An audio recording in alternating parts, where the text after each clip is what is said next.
Hello friends, welcome back. Today in this lecture we will be discussing about the type of epithelial tissues.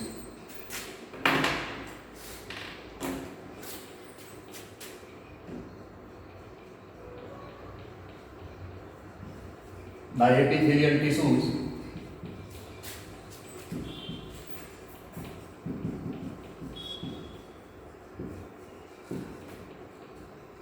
are classified on the basis of, ये दो तरह से classify होते हैं। इनमें से पहला होता है shape of the cells. Shape of the cells, कोशिकाओं का आकार किस तरीके का है, ये पहला बेसिस है इनको क्लासिफाई करने का। और दूसरा आधार है क्लासिफाई करने का, वो है द नंबर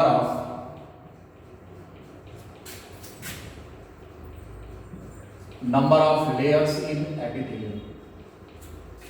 इस तरह से ये दो बेसिक हैं जिनके आधार पर हम एपिथेलिया को क्लासिफाई करते हैं।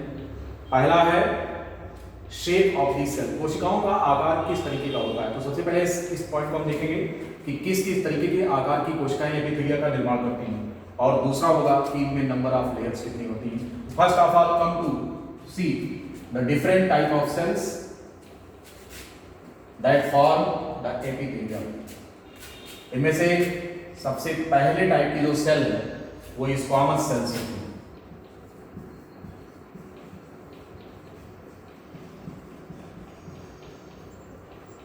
स्क्वामस सेल्स, ये टर्म जो स्क्वामा है, squama stands for the scales. Scales like जैसे मछलियों के सरफेस पर स्केल होती है, सांप की स्किन पर स्केल होती है रेप्टिलियंस की, तो उसी तरीके से स्क्वामा स्केल लाइक सेल्स होती हैं। अब ये स्केल लाइक सेल्स को आप समझेंगे कैसे। दीज सेल्स जो स्क्वामस सेल्स होती हैं, these cells have their irregular boundaries.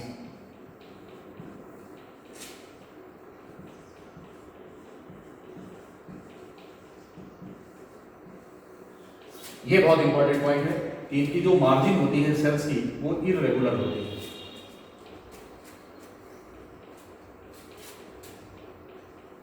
Like this,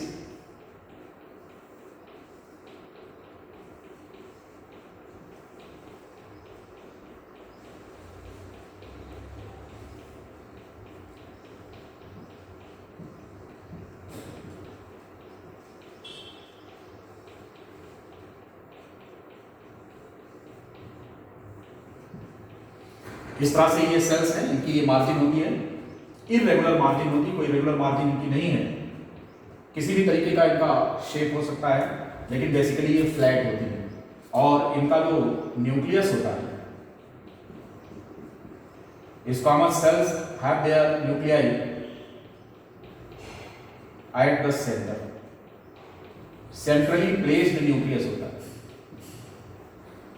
centre पे स्थित होता है, सेल के सेंटर पर न्यूक्लियस स्थित होता है।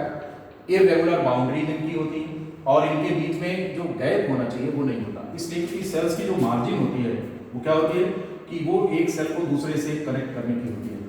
तो इस तरह से ये जो सेल्स हैं इनमें सेंटर पर न्यूक्लियस स्थित है, एक सेल का दूसरे के साथ कंटीन्यूअस कनेक्शन होता है और बीच में किसी भी प्रकार का गैप नहीं होता है। तो ये सेल्स हैं, इनको हम नाम दे रहे हैं स्क्वामस सेल्स। हालांकि इनकी जो मार्जिन है या तो स्मूथ हो सकती है या फिर टेसलेटेड मार्जिन हो सकती है। टेसलेटेड का मतलब ये इस तरह से बेरी मार्जिन इनकी हो सकती है सेल्स की, लाइक दिस।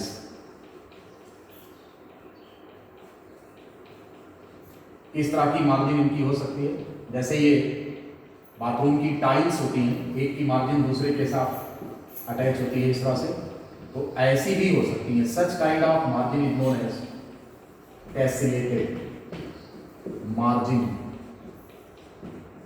जहां पर इस तरीके की मार्जिन होती है, यहां ये अरेंजमेंट स्ट्रेंथ प्रोवाइड करने के लिए होता है। सड़क पर जो सोलिंग होती है, जो सोलिंग लगती है उसमें आपने देखा होगा उनकी मार्जिन जिगजैग होती है, और एक का जो रिज होता है वो दूसरे के ग्रुप में सेट होता है। तो बिल्कुल ठीक उसी प्रकार से ऐसी वेवी मार्जिन वाली जो सेल्स होती हैं, ऐसे एपिथेलियम को हम टेसलेटेड एपिथेलियम कहते हैं, और ये पाई जाती है जो ब्लड कैपिलरी की एंडोथेलियम होती है, लाइनिंग जो होती है ब्लड कैपिलरी की, उसमें इस प्रकार की ये सेल्स पाई जाती हैं, ताकि ये मजबूती दे सकें, उसको स्ट्रेंथ प्रोवाइड कर सकें। तो इस तरह से जो स्क्वैमस सेल्स हैं, these are scale like cells, इनकी बाउंड्री स्मूथ भी हो सकती है या फिर इस तरह से टेसलेटेड वेवी मार्जिन हो सकती है इनकी, लेकिन होती इर्रेगुलर है दोनों के केस में। इसलिए ये टर्म यहाँ पर बहुत इंपॉर्टेंट है, इस बात को आपको याद रखना है कि अगर आपसे पूछा जाए कि कौन सी ऐसी सेल्स हैं या एपिथेलियल सेल्स जो कि इर्रेगुलर बाउंड्री की होती है, तो आपको यहाँ बताना है कि ये स्क्वैमस एपिथेलियल होता है। स्क्वैमस एपिथेलियल कितने प्रकार के होंगे, हम इन पर चर्चा अभी आगे करेंगे। Now on the basis of shape the second one, ये आपने मेंशन कर लिया होगा। अब इसके आगे हम देखेंगे दूसरे टाइप की जो सेल होती है। Come to the next type of cell. Shape के आधार पर, इनके स्ट्रक्चर, इनके शेप के आधार पर जो दूसरी सेल है that is cuboidal, cuboidal sales.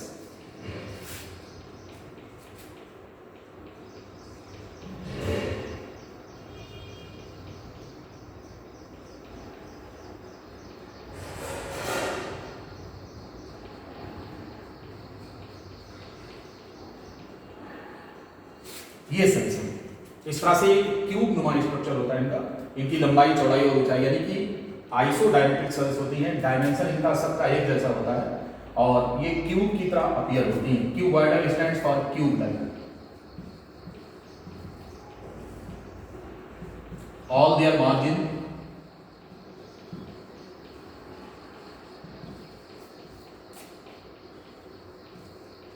Are of equal dimension, इसलिए आइसोडायमेट्रिक सेल्स होती हैं, क्यूब लाइक सेल्स होती हैं, क्यूबॉइडल सेल्स होती हैं। अब इसके बाद तीसरी जो सेल्स होती हैं, क्यूबॉइडल सेल्स पर अभी हम डिस्कशन करेंगे इनका लोकेशन कहाँ कहाँ होता है, और जो तीसरी सेल होती है इसको आप देखें, डायग्राम इस तरह से अपीयर करेगा, जहां पर भी ये पाई जाएंगी ये सेल्स, इनकी लंबाई चौड़ाई ऊंचाई लाइक दिस। अब चूंकि इनका भी डायमेंशन सिमिलर होता है हर तरफ से, तो इस वास्ते इनका जो न्यूक्लियस होता है that is centrally placed nucleus. This one is the centrally placed,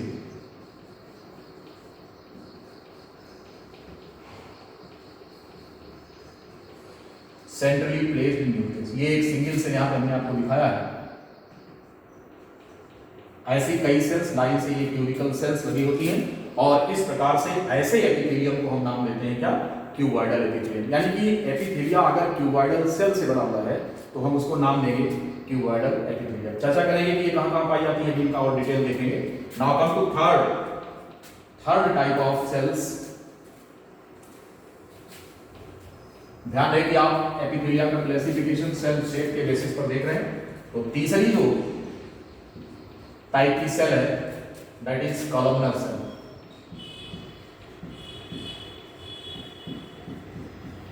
columnar cells, अब ऐसी सेल्स जैसा कि इनका नाम है कॉलमनर सेल्स या पिलर लाइक होती हैं, ये इनकी लंबाई बहुत ज्यादा होती है।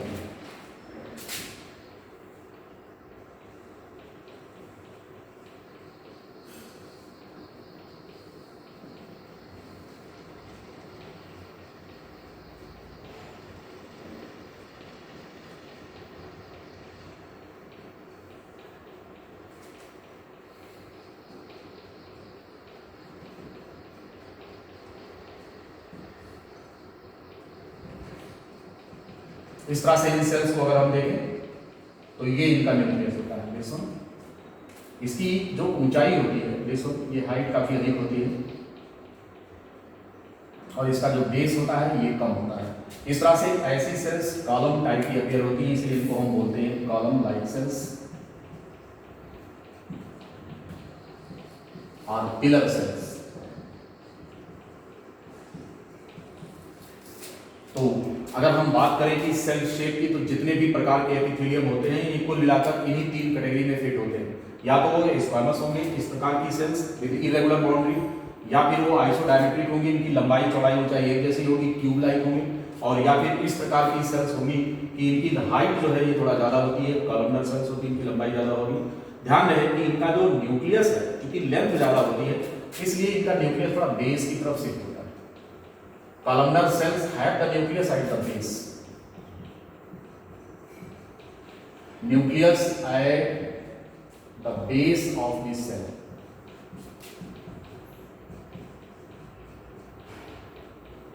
ये तो इस तरह से ये तीन तरह की सेल्स हो गई on the basis of shape. अब हम बात करेंगे कि एपिथेलिया का classification on the basis of number of layer किस तरीके से होता है।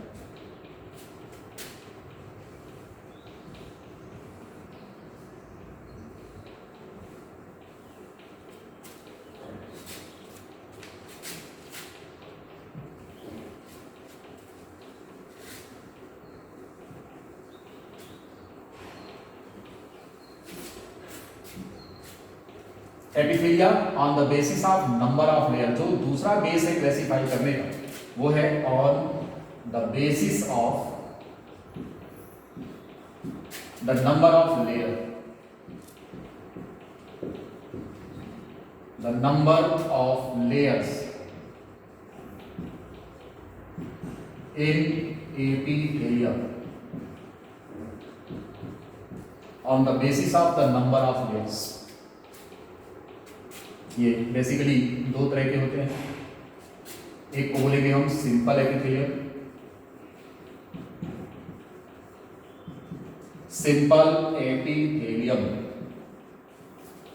ये तो कहते हैं इनको सिंपल एपिथेलियम, इसलिए क्योंकि इनमें केवल एक ही लेयर होती है। These are single layer thick,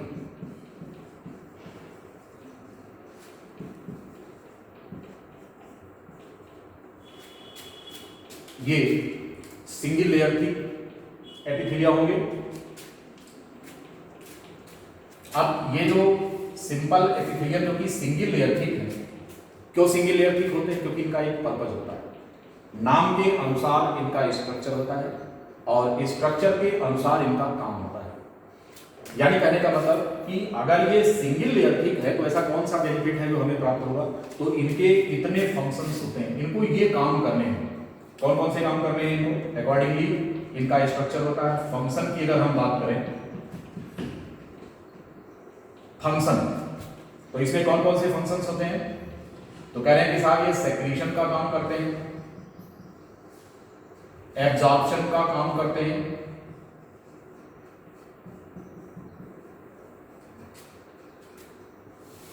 diffusion का काम करते हैं। सेक्रीशन हो गया, एब्जॉर्प्शन हो गया, डिफ्यूजन हो गया, इस तरह से ये इनके काम। कौन कौन से काम हैं? सेक्रीशन, एब्जॉर्प्शन और डिफ्यूजन। अगर इन तीनों फंक्शंस को हम ध्यान से देखें, इन तीनों फंक्शन की बात करें, सेक्रीशन, एब्जॉर्प्शन और डिफ्यूजन, तो आपको ये ध्यान होना चाहिए कि इन सभी फंक्शंस को अगर हम देखें तो मटेरियल एक तरफ से निकलकर दूसरी तरफ जाता है।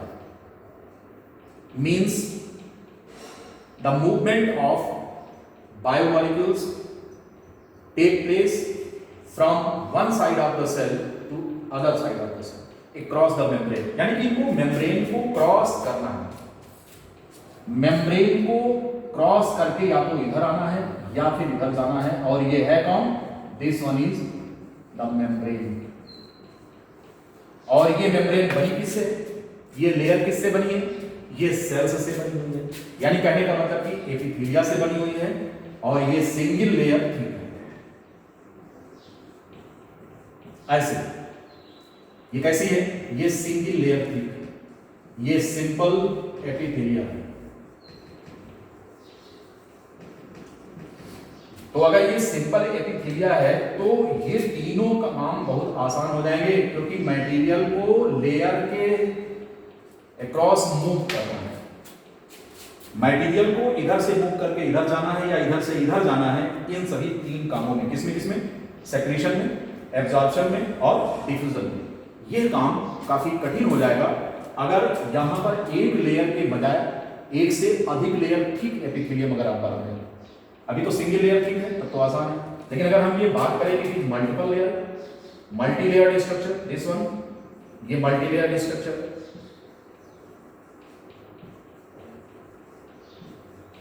ऐसे ही मोर देन वन लेयर ठीक है, लेयर नंबर 1 2 3 4 इस तरह से मल्टीपल लेयर्स यहां पर हैं, तो फिर मटेरियल का क्रॉस हो पाना डिफिकल्ट हो जाएगा, कठिनाई से मटेरियल का ट्रांसपोर्ट होगा। इसलिए जो सिंगल लेयर थिक एपिथेलियम होते हैं उनको हम सिंपल एपिथेलियम बोलेंगे, और सिंपल एपिथेलियम में चूंकि ये सिंगल लेयर के बने हुए होते हैं, इसलिए किसी भी बायोमोलिक्यूल का इस साइड से इधर जाना और इस साइड से इधर जाना आसान हो पाता है। इसका मतलब ये हो गया कि सेक्रीशन, एब्जॉर्प्शन और डिफ्यूजन, ये तीन ऐसे फंक्शंस हैं, ये जिस प्रकार के ऑर्गेन में बनेंगे होंगे, वहां पर कौन सा एपिथेलियम पाया जाएगा? सिंगल लेयर थिक एपिथेलियम, जिसको कि हम सिंपल एपिथेलियम कहते हैं, वो पाया जाएगा। कौन कौन से नाम है? सेक्रीशन, एब्जॉर्प्शन और डिफ्यूजन। इन तीनों कामों में लेयर को क्रॉस करके बायोमोलिक्यूल्स और सॉल्यूट्स को इस साइड से इधर जाना है या इस साइड से इधर आना है। तो जहां पर इस तरीके के काम है वहां पर सिंगल लेयर, और जहां पर सेक्रीशन, एब्जॉर्प्शन या डिफ्यूजन का रोल बहुत लिमिटेड है, वहां पर मल्टीपल लेयर थिक एपिथेलियम पाए जाते हैं, जिसे हम कंपाउंड एपिथेलियम कहेंगे, जो कि हमारा दूसरा प्रकार का है। मिटाने से come to the next, that is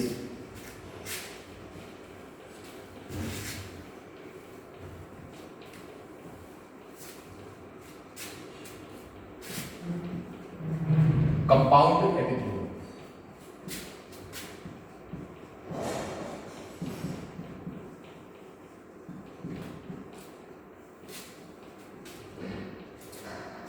compound epithelium more than one layer thick,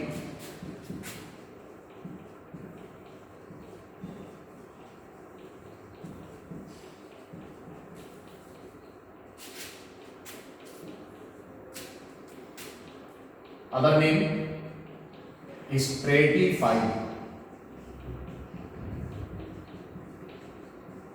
stratified epithelium भी कहते हैं इसको। स्ट्रेटा से बना हुआ है stratified. Strata means layer layer layer layer, इस तरह से 1 2 3 4 5 इस तरह से मल्टीपल लेयर थिक स्ट्रक्चर को कंपाउंड एपिथेलियम बोलेंगे, और इसका दूसरा नाम भी क्या है? It is known as stratified epithelium. Now, on the basis of number of layers, two kind of epithelia have been recognized in our body. तो इस तरीके से एपिथेलिया का जो क्लासिफिकेशन है वो दो चीजों को ध्यान में रखकर किया जा रहा है। पहला सेल के आकार के आधार पर, और दूसरा उस एपिथेलिया में नंबर ऑफ लेयर्स कितनी है इस आधार पर। अब इसका एक डिटेल क्लासिफिकेशन हम देखते हैं ओवरऑल चार्ट के फॉर्म में। अगर हम देखें कमेंट सी एपिथेलिया का एक डिटेल क्लासिफिकेशन दोनों के बेसिस पर।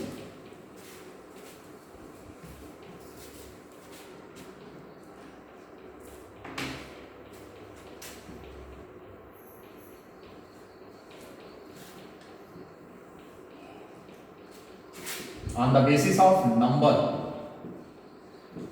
of layer,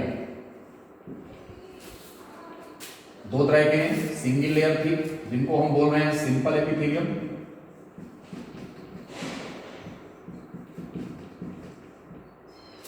इसमें केवल एक ही लेयर की थिकनेस है, and this one is compound epithelium.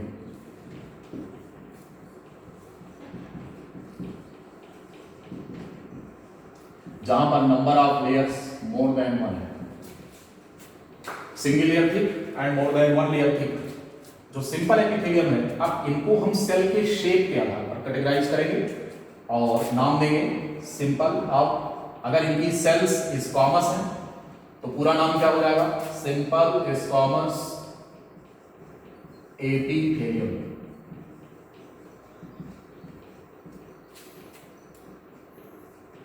दूसरा सिंपल क्यूबॉइडल,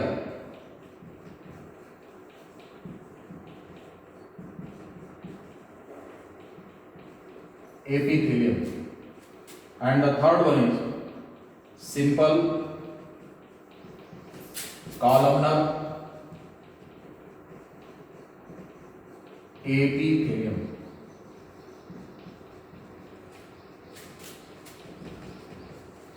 तीन डिफरेंट शेप में सेल्स हैं, तो फिर शेप के बेसिस पर उनकी थिकनेस केवल सिंगल लेयर की हो और तीन अलग अलग प्रकार के आकार की सेल्स हों, तो फिर ये तीन तरह के एपिथेलियम आपके सामने हैं। Simple squamous epithelium, simple cuboidal epithelium and simple columnar epithelium. एक यहां पर स्पेसिफिक एपिथेलियम होता है जिसको हम बोलेंगे pseudo stratified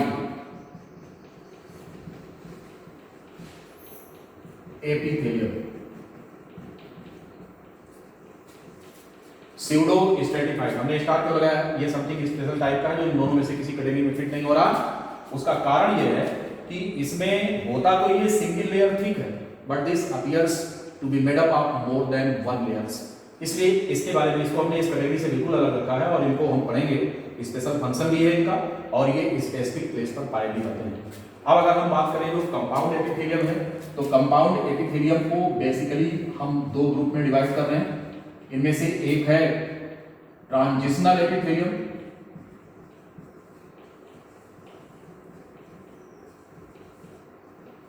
transitional epithelium and the other one is stratified।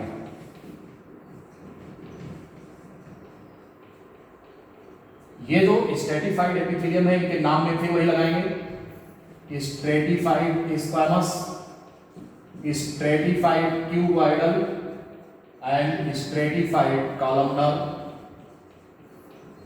Epithelium. इस तरह से इनके नाम होंगे।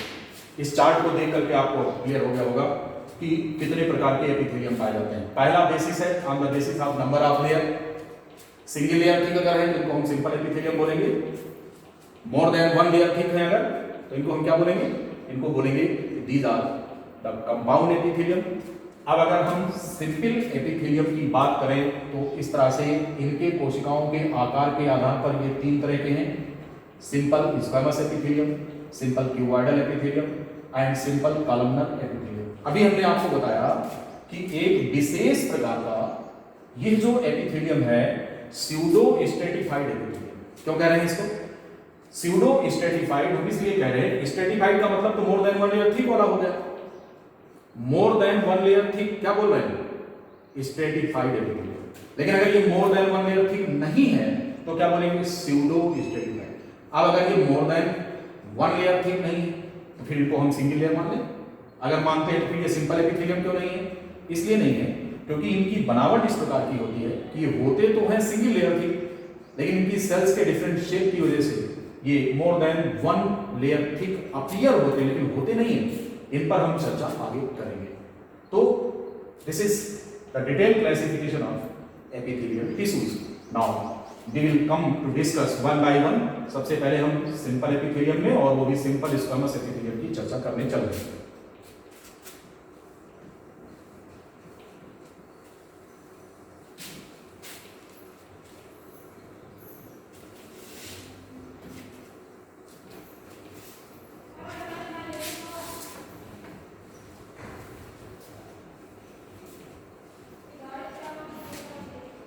First, the simple squamous epithelium. Simple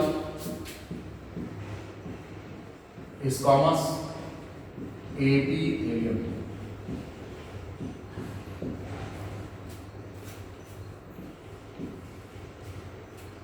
features की अगर हम बात करें, ये सिंगल लेयर थिक है,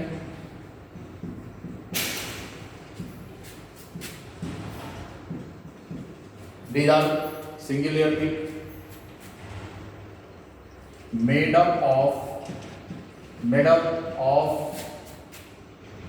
squamous cells.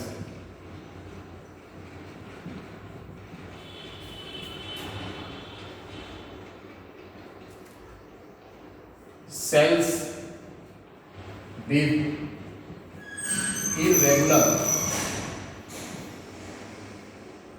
boundaries.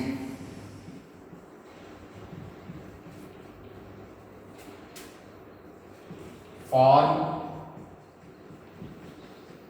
The lining of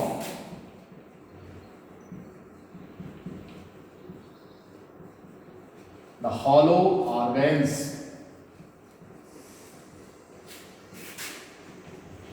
and tubes. ये बहुत इंपॉर्टेंट पॉइंट है कि ये जो हमारे शरीर के अंदर खोखले ऑर्गन्स होते हैं जिनके अंदर कैविटी होती है, तो उस कैविटी की जो लाइनिंग होती है उसको बनाने का काम इनका होता है, सिंपल स्क्वामस एपिथेलियम का। अभी डिटेल हम देखेंगे। और यहां पर अगर हम इनके फंक्शन की बात करें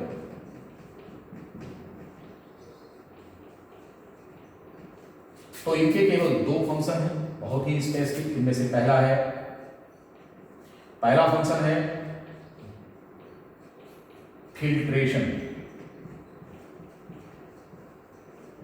पहला फंक्शन फिल्ट्रेशन और दूसरा फंक्शन है डिफ्यूजन। इसके अतिरिक्त इनका और कोई कार्य नहीं। दो फंक्शन है केवल इनके। कौन कौन से हैं?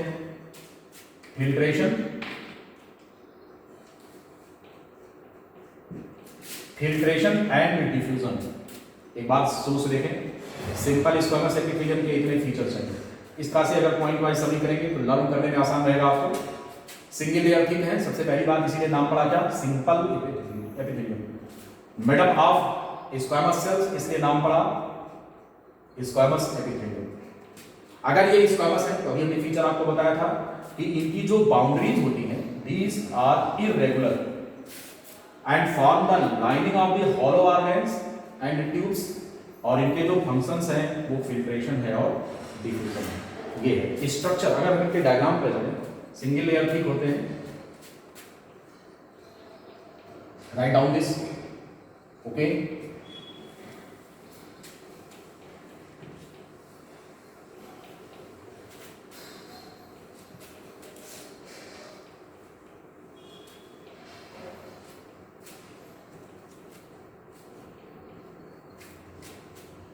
Now see the structure here.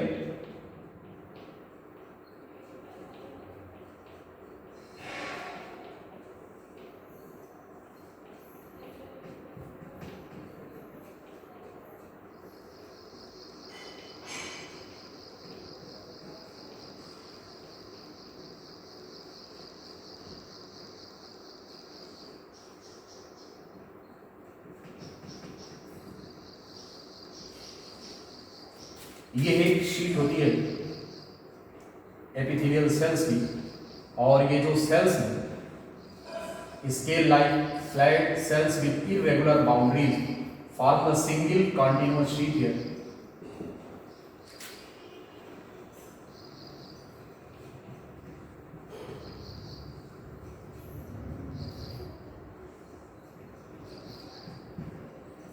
और ये है इनका basement membrane.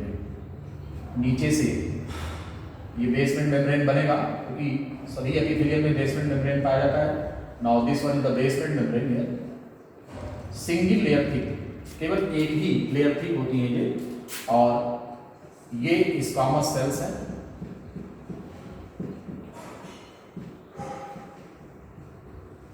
These are the squamous cells, simple squamous epithelium. ये जो सेल्स यहां पर हैं ये स्क्वामस सेल्स हैं। अब अगर हम बात करें लोकेशन, बॉडी में कहां कहां पाए जाते हैं, बहुत आसान है जानना। अभी हमने आपको बताया कि दो फंक्शन है इनके। कौन कौन से? एक तो फिल्ट्रेशन इनका काम है, और दूसरा काम क्या है? Filtration and diffusion. ये दो फंक्शन है इनके। अब हमें ये देखना है कि हमारे शरीर में ये दोनों काम कहां कहां होते हैं। डिफ्यूजन आपको मालूम है गैसेज का होता है, तो निश्चित रूप से ये काम कहां हो रहा है? लंग्स में हो रहा है। तो लोकेशन की इनकी बात अगर हम करें कि ये कहां कहां पर पाए जाते हैं, तो these form the wall of lung alveoli. Lung alveoli का फॉर्मेशन करते हैं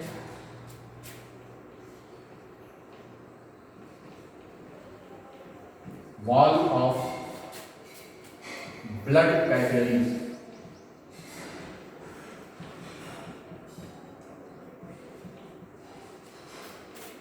heart chamber,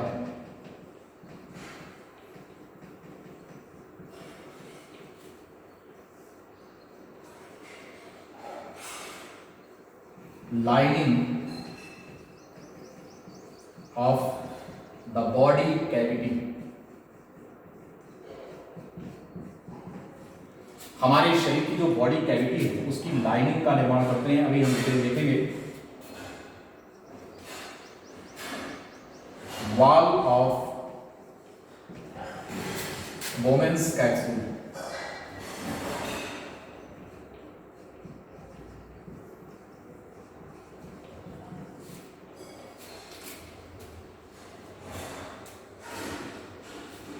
pericardium,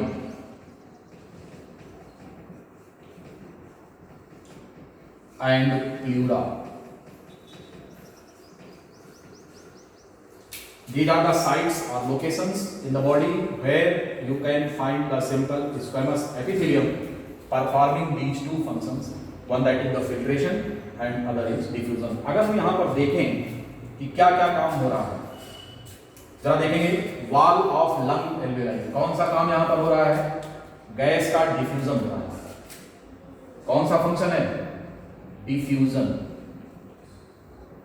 of gases. कौन सी गैसेज?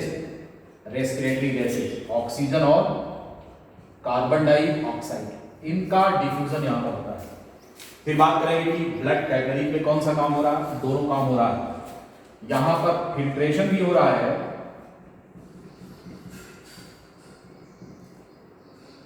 और डिफ्यूजन भी हो रहा है। Filtration and diffusion both. फिर हम बात करेंगे लाइनिंग ऑफ बॉडी कैविटी, यहां पर फिल्ट्रेशन हो रहा है।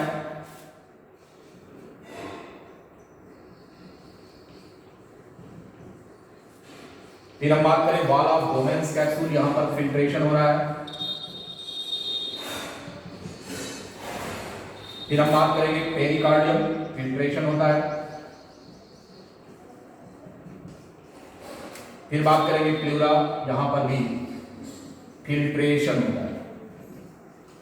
इस तरह से बॉडी के डिफरेंट स्ट्रक्चर्स, ऑर्गन्स हैं, ये बॉडी के ऑर्गन्स हैं और इनमें सिंपल स्क्वामस एपिथेलियम पाया जाता है। कहां कहां पाया जाता है ये पूरी लिस्ट है, आप इसको मेंशन कर लें।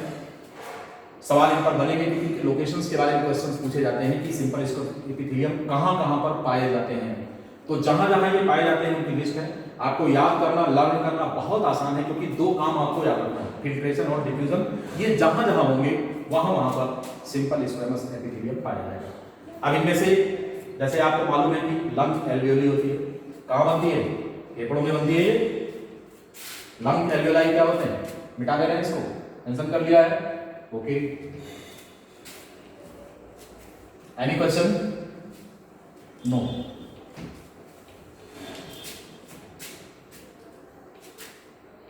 जैसे हम लंग एल्वियोली की बात करते हैं, दिस वन लंग एल्वियोली,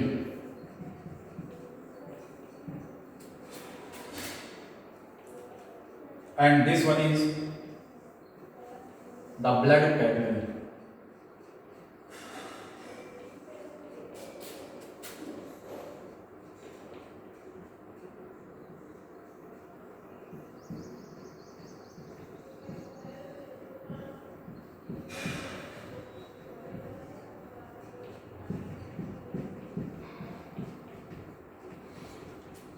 ये जो देख रहे हैं layer of this one is the blood capillary, wall of blood capillary.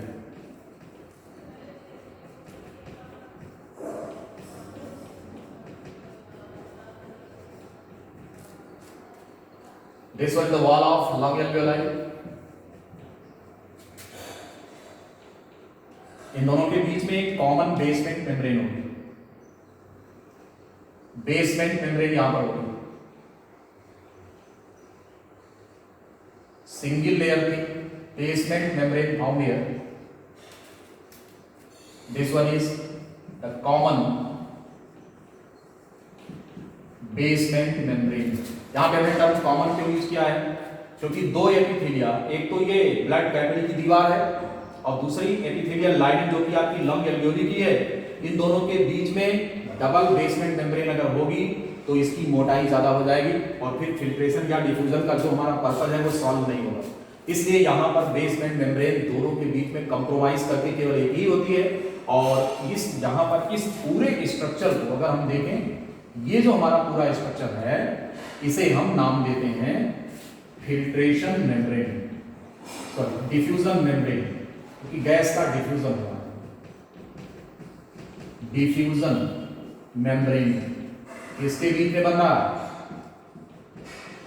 Between the wall of lung alveoli and blood capillary. Common basement membrane यहां पर होता है। आप एनसीईआरटी में ब्रीथिंग में पढ़ेंगे आप, जहां पर लंग के स्ट्रक्चर में लंग एल्वियोलाई पर दिखाया गया है कि जो डिफ्यूजन मेम्ब्रेन होती है वो 3 लेयर थिक होती है। कौन कौन सी? एक तो लंग एल्वियोलाई की जो दीवार है, वॉल ऑफ लंग एल्वियोलाई, दूसरा कॉमन बेसमेंट मेम्ब्रेन और तीसरा ब्लड कैपिलरी वॉल, जिसको कि हम एंडोथेलियम के नाम से भी जानते हैं। Blood capillary wall, it is also known as, क्या कहेंगे इसको? It is also known as endothelium. This one, ये स्ट्रक्चर जो भी हमने आपको यहां पर मेंशन किया है कि वॉल ऑफ ब्लड कैपिलरी में पाए जाते हैं, वॉल ऑफ लंग एल्वियोलाई में पाए जाते हैं। तो ब्लड कैपिलरी और वॉल ऑफ लंग एल्वियोलाई आपने यहां पर देख लिया। फिर इसके बाद हार्ट चैम्बर्स, आर्कल एंड वेंट्रिकल्स, इनकी जो इनर लाइनिंग है, जिसको कि आप नाम दे रहे हैं क्या?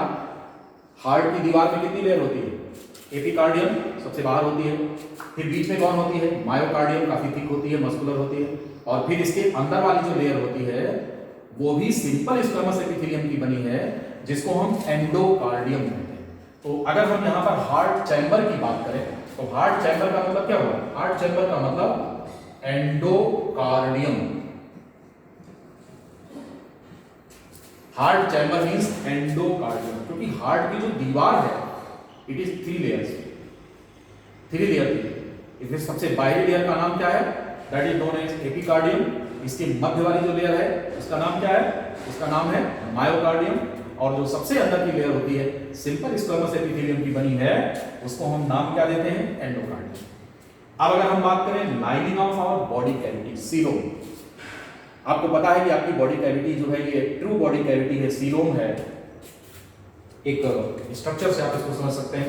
इसको हम मिटा रहे हैं, मेंशन कर लिया, डायग्राम बन गया, कंप्लीट हो गया। इसी तरह का कोई सवाल आपको पूछना है इनके स्ट्रक्चर पर? No question.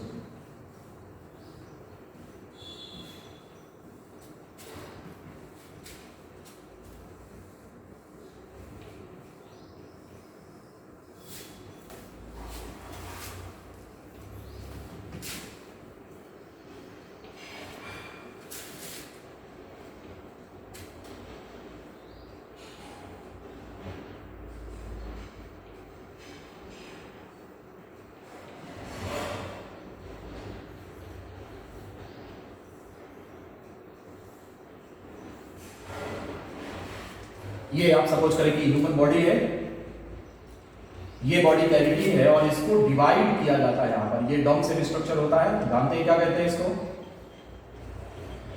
Anyone of you can tell? Yes, it is the diaphragm.